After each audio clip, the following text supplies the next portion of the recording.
Novel قسمت قسط number 9 مصنفہ مہر نور۔ دوپہر اب سر چڑھ آئی تھی۔ ٹرین اب اسٹیشن پر 1 گھنٹہ رکنے والی تھی۔ ماہی ویسے ہی بیگ کو اپنے سینے سے لگائے اس کونے والی سیٹ پر بیٹھی ہوئی تھی۔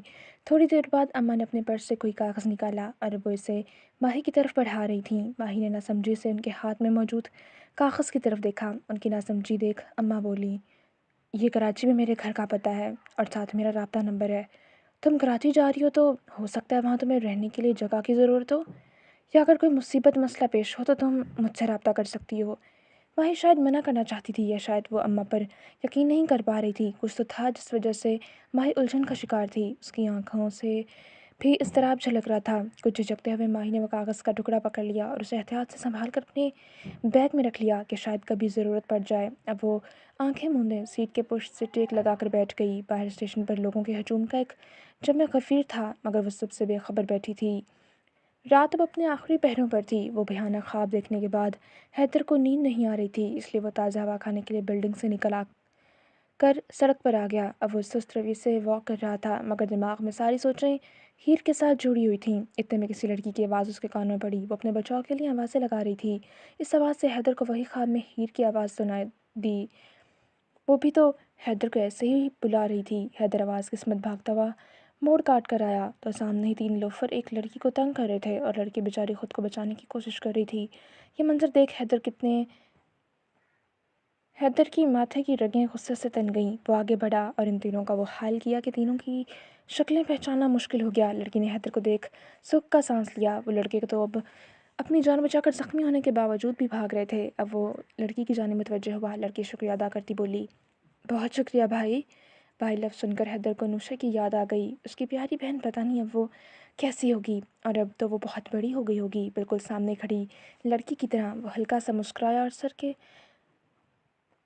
خم سے لڑکی کا شکریہ ادا کیا۔ اگر آج آپ نہیں ہوتے تو وہ بھیڑیے مجھے نوچ ڈالتے۔ لڑکی کے الفاظ سن حیدر ساکت رہ گیا۔ ابھی تھوڑی دیر پہلے دکھایا گیا خواب، ہیر کا بھیڑیوں میں گھرا ہونا، اس کے بچاؤ کی آوازیں دینا۔ کیا کہا؟ ایک بار دوبارہ کہنا؟ حیدر لڑکی سے بولا۔ لڑکی نے حیدر کو چھمبے سے دیکھا اور بولی، میں نے کہا اگر آج آپ نہ ہوتے بھائی تو وہ بھیڑیے مجھے نوچ ڈالتے۔ حیدر کے ذہن میں جھماکا سا ہوا۔ اب اسے اپنا سارا خواب سمجھ آ گیا تھا، اس کے ساتھ یہ بھی کہ ہیر کسی تکلیف میں ہوگی، اور اس کے ساتھ حیدر کا سر درد سے پھٹنے کے قریب ہوا۔ اس کی آنکھیں ضبط کے باعث لال انگارہ ہو گئیں۔ او میرے خدایا، اس کی حفاظت کرنا۔ دل ہی دل میں وہ دعا گو ہوا۔ اس کے بعد حیدر نے اس لڑکی کا گھر کا پتہ پوچھنے کے بعد لڑکی کو خود خیر عافیت سے گھر چھوڑ دیا۔ حویلی میں نئی صبح اتر چکی تھی، مگر ماہی رات ایک سیکنڈ کے لیے بھی سو نہ سکی۔ کل رات جو طوفان اس کی زندگی میں آیا تھا وہ سب کچھ تہس نہس کر چکا تھا۔ کافی دیر گزر گئی، صبح ہوئے، مگر ابھی تک دادی اٹھی نہیں تھی۔ ماہی اپنے تمام غم جھٹک کر دادی کی سائڈ آئی اور ان کا کندھا ہلا کر ان کو اٹھانے لگی۔ ماہی نے دادی کو ہاتھ لگایا تو اسے محسوس ہوا کہ ان کا جسم برف کی طرح سرد تھا۔ ماہی کے آسان خطا ہوئے۔ ماہی نے دادی کو جھنجھوڑ ڈالا، مگر دادی کے جسم میں کوئی حرکت نہ آئی۔ ماہی دادی کا نام لے کر اب چیخ رہی تھی، دادی اٹھیں، دادی پلیز اٹھیں، دادی کیا ہو گیا آپ کو، دادی اٹھ جائے نا۔ مگر دادی وہاں ہوتی تو سنتی۔ اس کا شوہر سب سے پہلے اقصیٰ اندر داخل ہوئی، مگر ماہی کی چیخ و پکار اب بھی بند نہیں ہو رہی تھی۔ آہستہ آہستہ ساری حویلی کے لوگ کمرے میں آ گئے۔ ساری نوکرانیاں بھی اکٹھی ہو چکی تھیں۔